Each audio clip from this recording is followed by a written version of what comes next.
Hi, I'm Seth. Everything is appreciating, and no one is appreciated. That kind of sucks. Welcome to the good world. 1, 2, 3. So come on into a place that is fun. I'll be your friend and you can be mine. The world is a stream of constant bullshit, but that doesn't mean there's not a whole lot of good shit. You start with believe and we can make something different. Let's build a world that is good. This is a show for adults.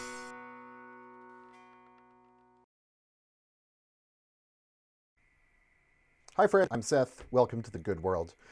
So I was watching a video on the internet yesterday, because I watch a lot of videos on the internet, and the one I was watching was a clip of talking about two other people talking, because, you know, everyone's got to react to everything else, and everyone's got to react to the reactions, and that's how it works here on the internet.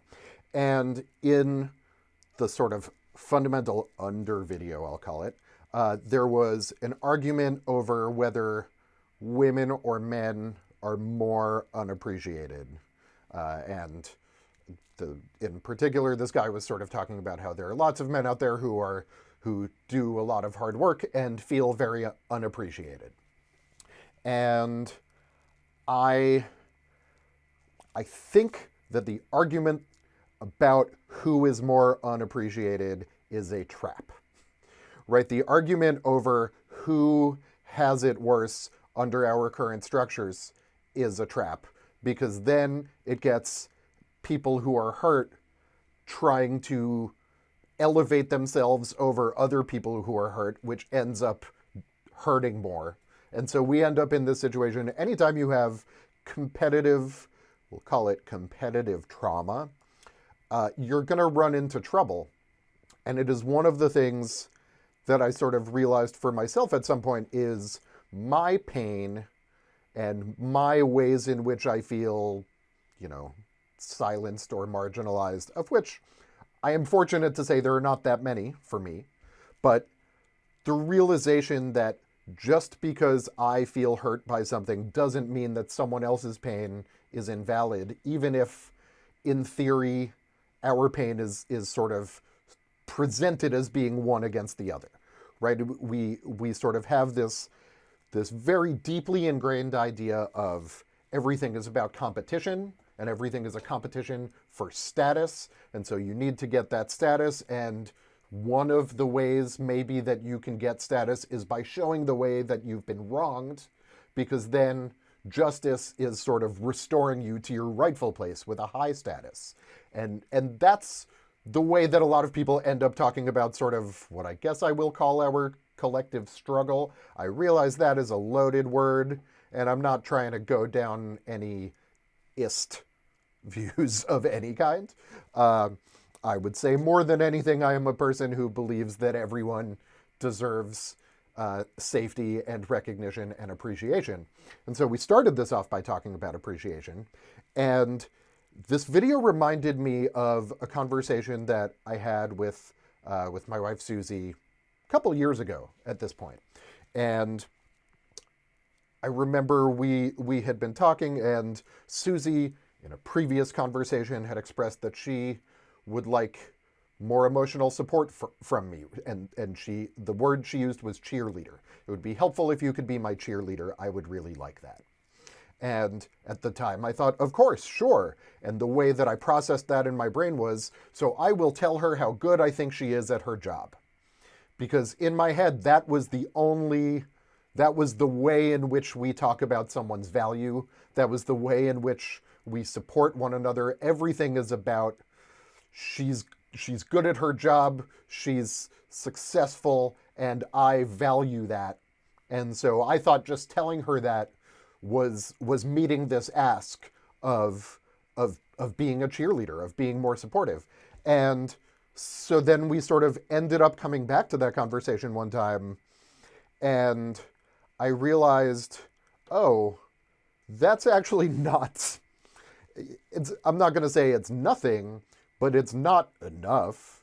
Most of our lives, well, I'm not going to say most of our lives don't happen at work, because most of our lives do happen at work, but most of what we care about in our lives even people who work insane hours care about a lot of things outside of their work lives.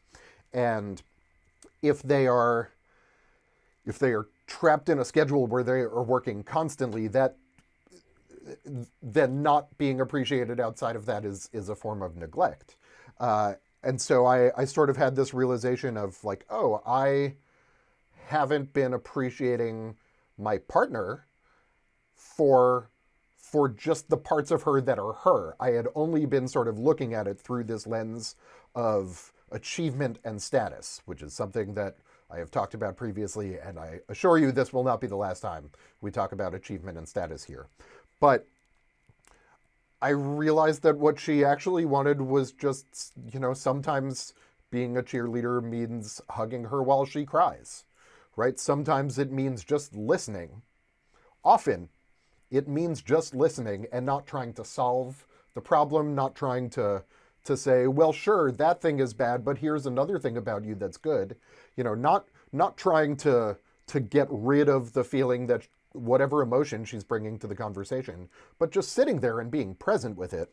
And that is something as a man in this whole societal situation, that's something I'm not trained ever to do, is to just listen.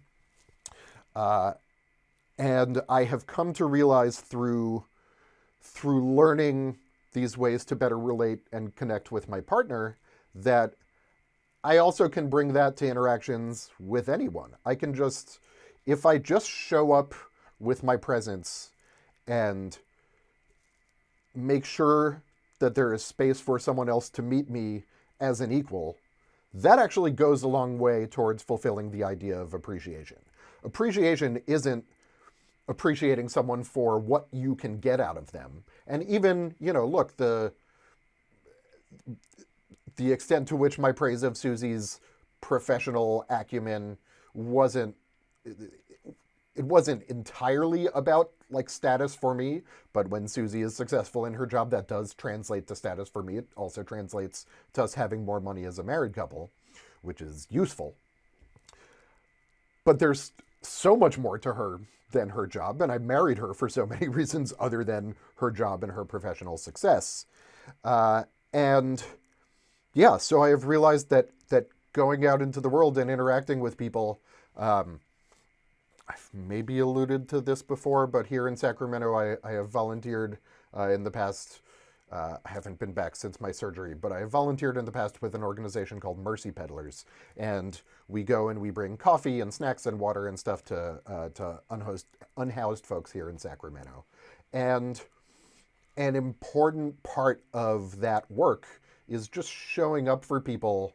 And it's a hard thing to do when you're bringing supplies to people who need supplies, but not treating them like a charity case, like treating people as you are a person just as I am a person, and like this isn't about how great I am because I'm helping you and you need the help. This is just about us meeting here and being here together and often forging some kind of connection with each other, because that's what humans do. We're pretty good at connecting with each other when we can get all of the status stuff out of the way.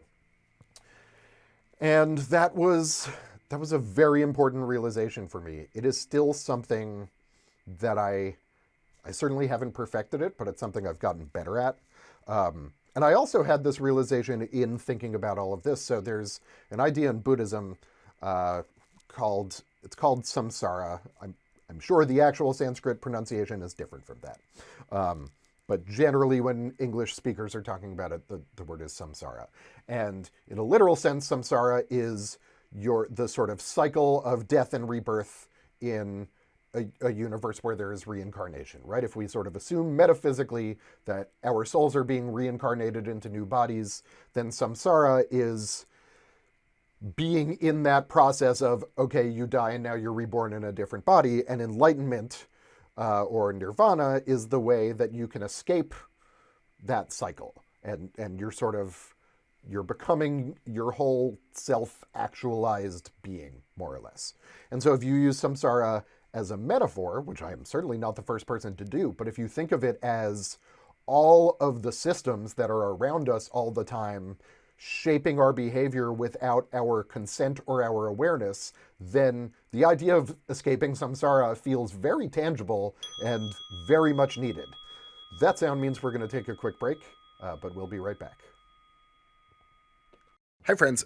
Just a little note that coming out of this break here, I had a little echo sound issue that I did not realize was going on. So I've tried to clean it up as best I can, but I apologize if it gets a little annoying. Look, here's the little baby passion fruit. It's for you. Okay, enjoy the rest of the show. Please like and subscribe. Please like and subscribe. Please like and subscribe. Please like and subscribe. Please like and subscribe. So, yes, this is the moment in the show when I will remind you that if you are enjoying what you're seeing, if you could please click the like button, click the subscribe button, send this to your friends. I am on TikTok and Instagram and YouTube, I think, and Facebook. If you go to goodworld.love, you can get all the links. You can see all of the videos are also listed there. It'll just take you back to YouTube. And if you're listening to this, I now have audio podcasting set up. So, hey, if you're just listening to this and you can't see me, please go to goodworld.love and follow me on whatever other channels you think it would be nice to follow me on. Okay, so back to this idea of samsara, right? So we are all trapped in a lot of ways by systems that we don't even usually see. And the example of Susie and I not appreciating each other, I sort of framed it earlier as being one way, but it was both of us have realized that we need that from each other. We need, especially in the last few years, as I've been on this weird meandering journey towards being an interfaith reverend, I have needed support beyond my professional anything, because I haven't had a lot of professional anything to be excited about. And so I needed to feel loved in other ways. But I think one of the ways that this idea of samsara manifests and connects with our lives here in this world, not in sort of the theoretical metaphysical world of ancient Indian traditions from which Buddhism springs, we can see the way that culture influences our behavior, right? It was not a choice that I ever made to only think of supporting my wife as being about telling her she's good at her job. That was not a choice I made. And the moment that I realized that it's what I was doing, I in fact said, oh, I don't want to be doing that. As soon as I had a choice, because I became aware of the thing, I changed my behavior. But it's really hard to do that when you're not even aware of the system that's causing it in the first place. I wasn't aware of the fact that I had been acculturated and sort of conditioned by all of my social circles and my fancy schools that I went to see everything through this lens of professional achievement. But that's what I was doing anyway.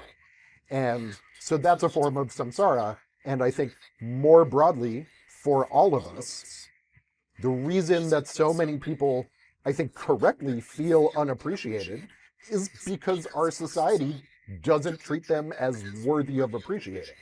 The example in this video I saw was about sort of a bunch of different blue-collar jobs. I don't remember it exactly. I think he was talking about plumbers feel unappreciated. And, I don't think that's wrong. I think, fast food workers don't feel appreciated. Teachers certainly don't feel appreciated. Parents who are not making money and are just stay-at-home, I'd say just, far more than I am doing, but who are stay-at-home parents, even that word just is like the way that cultural training just slips its way into your thought patterns, right? So many people are unappreciated, and a lot of that is we are not given time to appreciate each other.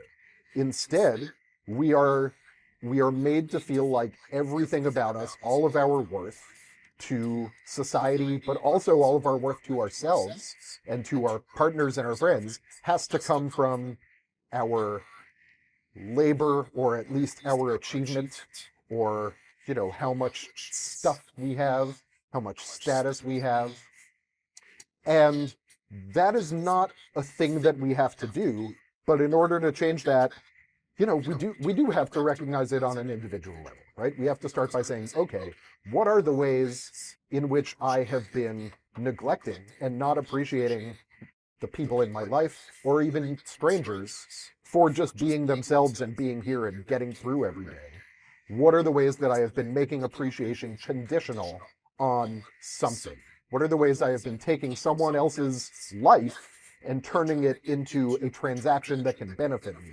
Because that is another thing that our culture absolutely trains us to do, is to see each other only in terms of, okay, how can being around this person benefit me personally? And that's not what being an animal alive on planet Earth is about for anyone other than the small number of us in, there are a lot of humans right now, but as a proportion of organisms who have ever existed, it's a small number. Connection with each other is not about what we can extract from each other. And the way that we often, even if we can sort of move beyond the I can get, status out of hanging out with you, or, I'm going to be your friend because I'll give a personal example. We have a friend here named Sam who makes really, really good bagels. I am friends with Sam because I like Sam, but also he makes really good bagels. And so you can imagine a scenario in which I didn't like Sam, but still became friends with him because I wanted access to his bagels. Right, and that is a microcosm of the way that a lot of things work when you get into large amounts of money. But so we're trapped in this situation where we think that all we're supposed to be thinking about is status. I actually, one of the videos, the shorts that I posted last week as part of my longer video, was about the idea that caring is a revolutionary act. And someone commented, what does this even mean? Which is honestly a fair question.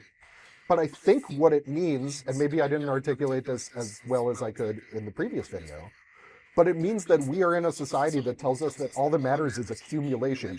Our accumulation of whether it's status, whether it's money, whether it's things, right? Owning a lot of stuff, owning a lot of land, being respected by whoever we're supposed to want to be respected by.